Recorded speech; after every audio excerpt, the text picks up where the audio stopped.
Hi hello மக்களை welcome to தீனூஸ் corner. இன்னைக்கு நம்ம வெஜ் போண்டா எப்படி பண்ணுறதுன்னு பார்க்க போகிறோம். இதுக்கு தேவையான பொருட்கள் என்னென்னு இப்போ பார்த்துடலாம்.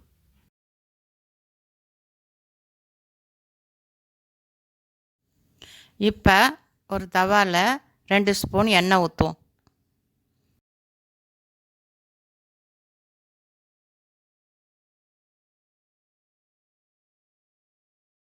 எண்ணெய் காஞ்சிடுச்சு.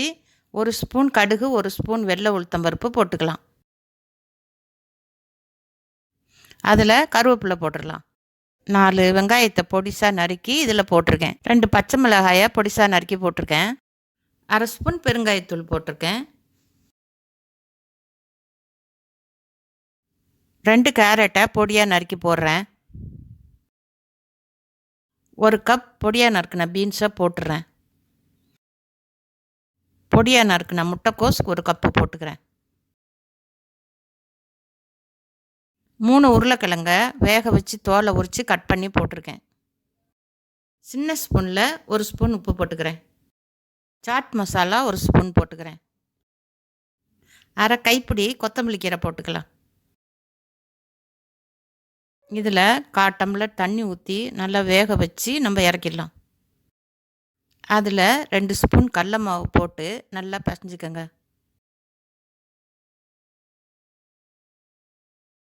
அதை சின்ன சின்ன உருண்டையாக உருட்டி வச்சுருக்கேன்.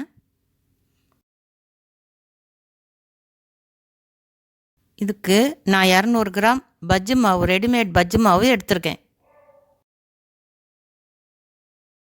அதில் தண்ணி ஊற்றி கெட்டியாக தோசை மாவு மாதிரி கரைச்சிக்கலாம்.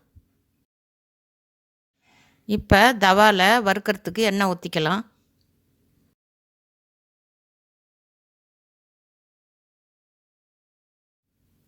இப்போ எண்ணெய் காஞ்சிடுச்சு. ஒரு உருண்டையை எடுத்து பஜ்ஜி மாவில் முக்கி நம்ம எண்ணெயில் போடலாம்.